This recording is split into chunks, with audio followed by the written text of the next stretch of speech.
Merci d'avoir choisi la RTNC pour vous informer. À suivre dans ce demi-heure d'information, la dépréciation du dollar américain par rapport au franc congolais continue à s'observer cette semaine un peu partout dans la capitale, également à l'intérieur du pays. Les points à suivre de ce journal. À la une également, ouverture aujourd'hui à Washington. Nous sommes là aux États-Unis d'Amérique du Forum économique et d'investissement RDC et États-Unis d'Amérique. Nous retrouverons sur place nos envoyés spéciaux Oscar Balkaïj et Sédi Kedina pour les précisions. À l'Université Congo, les étudiants ont été exhortés à l'excellence pour cette année 2025-2026 qui vient d'être lancée. Voilà pour nos titres. Nous sommes aujourd'hui le mardi 14 octobre 2025. Depuis Kinshasa, bonjour encore une fois à toutes et à tous et merci d'être avec nous dans cette première édition du journal sur notre antenne édition qui s'ouvre par, disais-je, la dépréciation du dollar américain par rapport au franc congolais qui s'observe, continue encore à s'observer un peu partout dans la ville de Kinshasa. Entre taux officiels et spéculations sur le terrain, l'écart reste important. Les prix jusque-là ne suivent pas la même tendance. On en parle dans ce reportage de Siniro Depanda. Depuis quelques semaines, le taux d'échange de la devise américaine face au franc congolais a enregistré une forte baisse en faveur de la devise locale qui est passée de 2800 à 2300 francs congolais pour un dollar américain. Cependant, il s'observe une spéculation sur le terrain où les taux se négocient actuellement entre 1800 et 1900 francs congolais pour un dollar américain.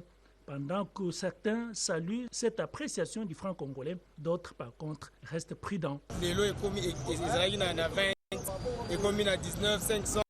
Les taux pour le moment n'est pas encore stable car chaque jour les taux varient. Nous avons besoin de voir la stabilité. Sur les marchés, certains produits ont enregistré une baisse substantielle, notamment les sacs de riz est passé de 70 000 à 58 000 francs congolais actuellement.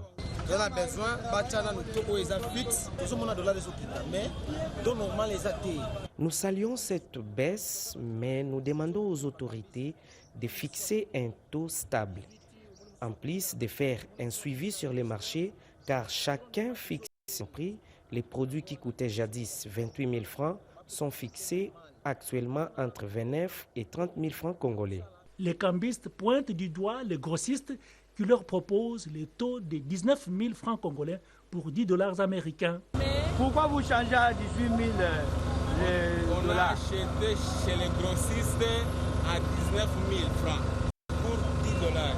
Alors pour notre transport et notre gain, nous sommes obligés à changer à 10 000 francs. Malgré cette embellie monétaire, l'écart demeure important entre la hausse de la valeur de la monnaie nationale et son impact réel sur les prix des produits de première nécessité qui restent pour la plupart inchangés.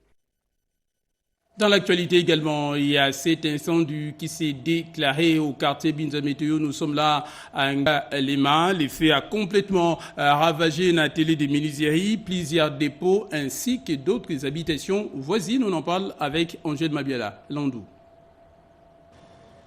Nous sommes au quartier Binza Météo dans la commune de Ngaliema. Cet endroit qui fait les plaisirs de tout passant désireux de s'approvisionner en meubles est réduit en cendres en un laps de temps. Un incendie s'est déclaré la nuit de samedi au dimanche 12 octobre 2025, plongeant ainsi de nombreux artisans dans la détresse. De meubles, des lits, de chaises, de garde-robes, des derniers cris, des dépôts et quelques habitations avoisinantes ont été calcinées, causant ainsi de nombreuses pertes matérielles. Pleurs et grincements des dents s'en sont suivis. Voyez-vous, nous n'avons pas d'argent pour faire appel aux véhicules anti-incendie.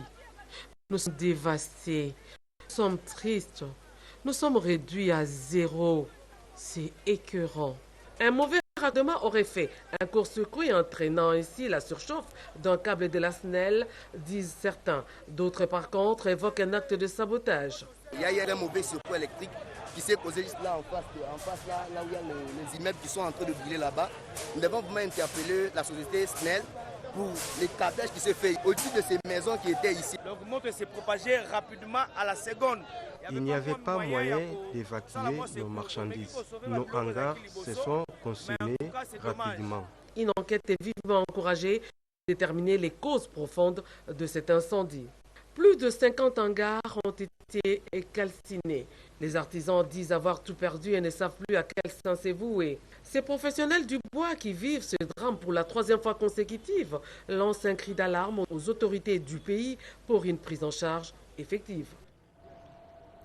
Il est passé un peu plus de 7 minutes ici dans nos studios et des heures passées également des 7 minutes à Washington aux États-Unis d'Amérique. Se tient aujourd'hui le Forum économique et d'investissement RDC-États-Unis. Mais quels sont les enjeux du grand rendez-vous économique? Tentative de réponse avec nos envoyés spéciaux sur place, Oscar Mbalkaïj et Cédric Kenina. Nous sommes au Mellon Auditorium, ici à Washington, D.C., où va se tenir le grand forum RDC-USA. C'est ici, c'est un pari audacieux pour la République démocratique du Congo qui s'ouvre au monde des affaires américains. Et c'est ici le point de convergence entre les investisseurs américains, mais aussi les cadres d'accueil qui est la République démocratique du Congo. Donc c'est ici qu'auront lieu les discussions sur les opportunités en termes d'investissement en République démocratique du Congo. Ces forums balisent le chemin en ce qui concerne les prochains deals entre la République démocratique du Congo et les USA. Et c'est ici que toutes les autorités de la République démocratique du Congo, politico-administratives, gouverneurs des villes, membres du gouvernement de secteurs vitaux de notre pays, seront justement ici autour d'une table avec les investisseurs américains et c'est déjà demain ici. Et la RTNC est présente pour vous couvrir ces grands moments du forum USA, République démocratique du Congo, qui offre, comme je l'ai dit tout à l'heure, des opportunités d'affaires en République démocratique du Congo, une terre neuve où on y retrouve, ça tout le monde le sait, le métaux rare dont a besoin la planète.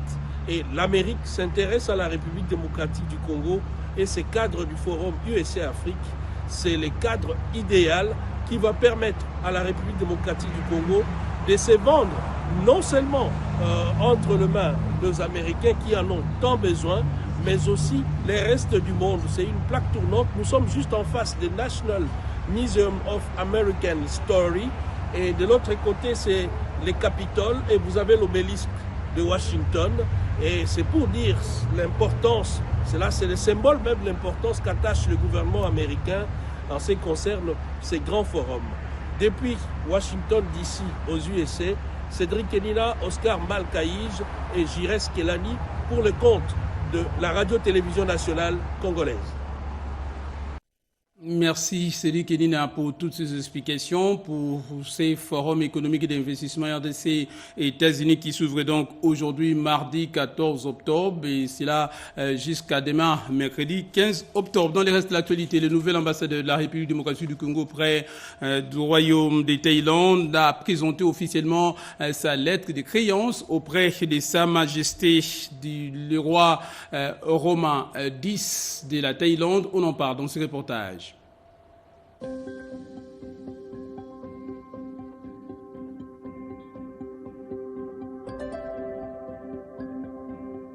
C'est une brève cérémonie, mais avec toute la solennité voulue. Le nouvel ambassadeur de la RDC, François Balumwene Kuba, a présenté ses lettres de créance à Sa Majesté Maha Vajiralongkorn, roi de Thaïlande. Cette accréditation témoigne de la volonté du président de la République, Félix Antoine Tshisekedi Tshilombo, de dénouer des relations de coopération bilatérales fructueuses et bénéfiques pour les deux peuples, congolais et thaïlandais.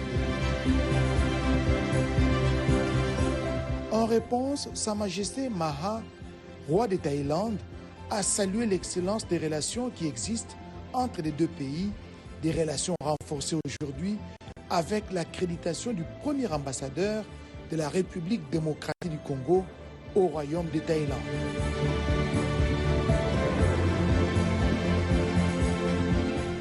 En plus de la Chine, l'ambassadeur extraordinaire et plénipotentiaire François Balumwene couvre le Vietnam, les Philippines et aujourd'hui les Royaumes de Thaïlande.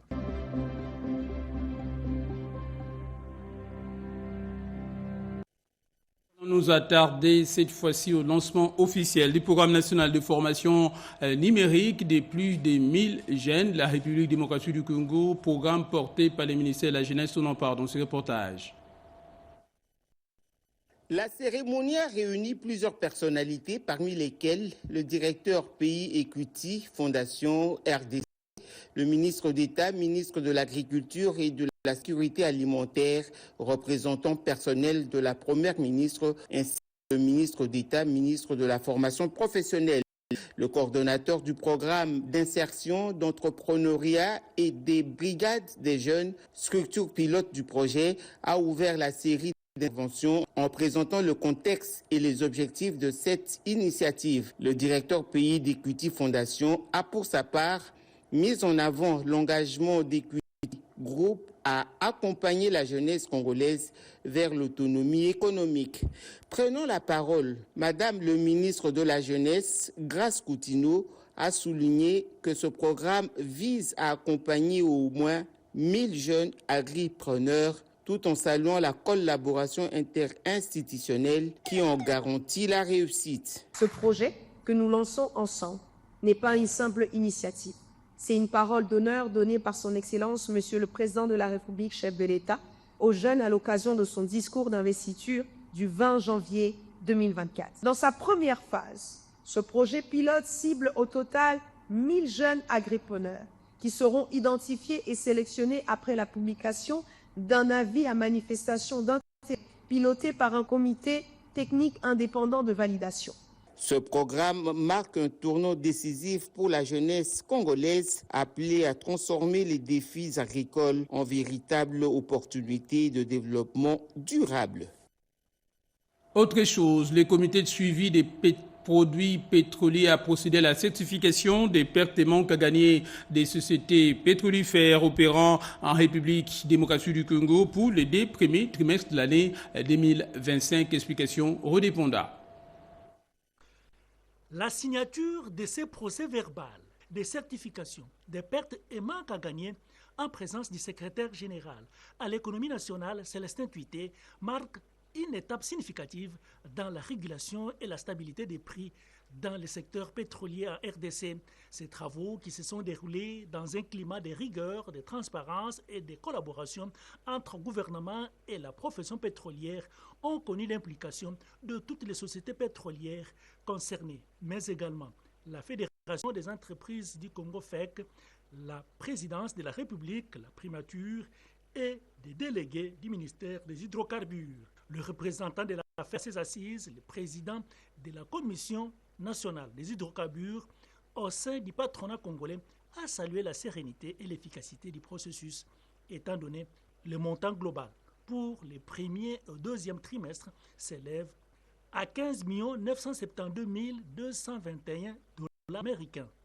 Nous avons pu pour une fois certifier T1 et T2. Nous sommes plutôt satisfaits et nous remercions Son Excellence le vice-premier ministre, sa volonté de son action très active. Au nom des pétroliers nationaux, Joseph Makondo Maboko s'est dit satisfait du bon déroulement des travaux. Nous étions dans le comité de suivi des prix des produits pétroliers qui ont abouti au second jour à la modification des prix à la pompe et nous avons continué ces travaux par rapport à la certification des pertes et manques à gagner des sociétés pétrolières pour la période T1 et T2 2025. Tous les pétroliers sont très contents. Pour le ministère de l'économie nationale, l'objectif poursuivi après la baisse sensible de l'enveloppe due aux sociétés pétrolières est d'atteindre 0 perte et manque à gagner dans les jours à venir. Et à Lubumbashi, le ministre national du tourisme Didi Mazenga Mukonzu a procédé au nom de la première ministre Julie Souminois empêché au lancement de travaux de la 5e édition de la semaine congolaise du tourisme. Explication Willy Atunakov Kapumba. Cette cérémonie d'ouverture des travaux de la 5e édition de la semaine congolaise du tourisme sur les thèmes tourisme et durable, moteur de la diversité de l'économie, présidée au nom de la première ministre par le ministre du tourisme Didier Mazenga Mukonzu, c'est le 13 octobre, au chapiteau de l'hôtel Pullman Grand Caravia de Lubumbashi, a été marqué essentiellement par 3 allocutions de circonstances. D'abord, le mot de bienvenue du ministre provincial des Finances, John Mouloba, représentant le gouverneur intérimaire du Haut-Katanga. Ensuite, l'intervention de la ministre provinciale en charge du tourisme, Lorraine Lusamba. Enfin, le mot d'ouverture des travaux par le ministre national, Didier Mazenga Moukandou. En prenant la parole à l'occasion des travaux de la semaine congolaise du tourisme qui se tiennent dans ces beaux et somptueux cadres de l'hôtel Caravia, je voudrais au nom de son Excellence Madame la Première ministre, chef du gouvernement et au mien propre, adresser très respectueusement mes hommages le plus déférents à son Excellence Félix Antoine Tshisekedi Tshilombo, président de la République, chef de l'État, pour sa vision éclairée, celle de faire de la République démocratique du Congo une destination touristique au monde. Permettez-moi de saluer l'engagement et la détermination du gouvernement congolais, conduit par son Excellence Madame Zumino Turuka, Première ministre chef du gouvernement, pour son engagement sans faille d'accompagner le secteur du tourisme pour une émergence véritable et réelle. Après l'hôtel Caravia, le ministre Didier Mazenga, le membre du comité d'organisation, dont les dirigeants de l'Office national du tourisme, ONT, et les participants sont allés visiter les sites historiques Patrice Emery Lumumba à Chilantembo, une localité située à quelques 52 km de Lubumbashi, sur la route Likasi, en territoire de Kambov, où furent assassinés le 17 janvier 1961, le tout premier ministre du Congo indépendant, Patrice Emery Lumumba, et ses compagnons de lutte, Joseph Okito et Maurice Mpolo, sous les explications des divisions du tourisme du Haut-Katanga. Cette journée inaugurale s'est clôturée par la visite guidée de la prison de Simon Kimbangu, située sur l'avenue Likasi, en plein centre-ville de Lubumbashi. Et en mission d'itinérance dans la province de Haut-Katanga, plus précisément dans les territoires de Kipushi, la vice-ministre de l'Intérieur, Eugénie Tshilakamba, a appelé la population de cette entité décentralisée à la mobilisation du général derrière le chef de l'État Félix-Antoine Tshisekedi Tshilombo face à la guerre d'agression rwandaise. Reportage. Solliciter l'implication du gouvernement de la République pour le retour de la quiétude dans plusieurs villages de Kipushi dans le Haut-Katanga menacés par la sécurité, c'est la mission qui conduit une délégation des Autochtones au bureau de la vice-ministre de l'Intérieur, Eugénie Tshilakamba. Quelques minutes ont suffi à cette délégation pour détailler les grandes préoccupations congolaises et congolais de ce coin à la deuxième personnalité de la territoriale, en ce qui concerne notamment le déploiement de forces de l'ordre pour maintenir l'autorité de l'État.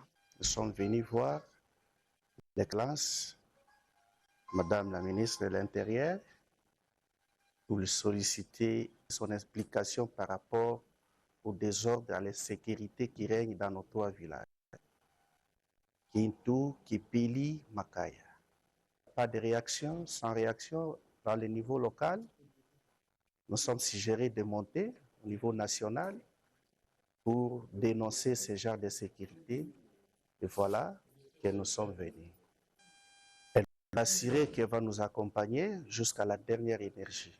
Doléance notée, la vice-ministre de l'Intérieur, Eugénie Tshilakamba, a fait part à ses hôtes des efforts quotidiens du chef de l'État, Félix-Antoine Tshisekedi Tshilombo, pour maintenir la paix sur toute l'étendue de la République et dans le Haut-Katanga en particulier. Elle a bouclé son message par un appel à la mobilisation totale à Kipushi contre l'agression rwandaise.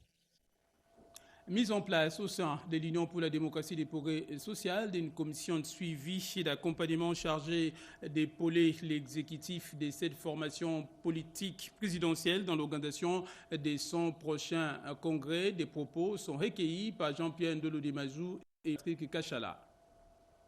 Le comité de suivi se félicite des avancées majeures enregistrées dans le processus de réconciliation et d'unification du parti, matérialisées par le rapprochement constructif entre le secrétaire général Augustin Kabouya et le secrétaire général adjoint Deyo Bizibou, conformément aux orientations de la haute autorité politique de référence, rapprochement qui a scellé l'unité de l'exécutif du parti et celle de combattants, tout en saluant le retour à la cohésion et à la fin de divisions internes. Le comité de suivi invite l'ensemble des membres du parti à éviter tout acte ou propos susceptibles de raviver les tensions et à privilégier l'unité et la discipline qui fondent notre engagement militant. Le comité salue également la mise en place imminente de la commission préparatoire du Congrès et de celle de la révision des statuts pour cette semaine.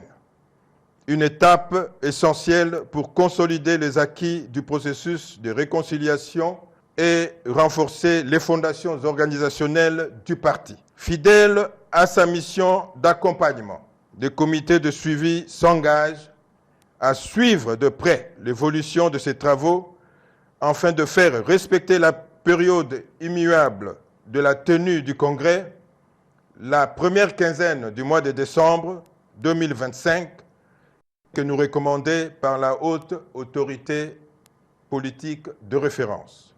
Pour éviter la désinformation, le comité de suivi informera régulièrement le combattant sur les progrès accomplis et les étapes à venir. Voilà pour cette mise au point. Dans les restes de l'actualité, nous allons nous rendre au Congo central où vient d'être lancée officiellement l'année académique 2025-2026 à l'Université Congo. À cette occasion, les étudiants de cette institution ont été exhortés à l'excellence pour cette année 2025-2026. Reportage. L'Université Congo UK a réouvert ses portes pour l'année académique 2025-2026. Plusieurs nouveaux étudiants ont pris leur inscription dans cette université. Ils sont venus des différents coins de la République démocratique du Congo, même de certains pays africains. 3 temps forts ont marqué la cérémonie d'ouverture. D'abord, la leçon inaugurale faite par le professeur Eric Kisonga sur les sciences et la géologie et le professeur Mabika qui a parlé des sciences informatiques et de l'intelligence artificielle.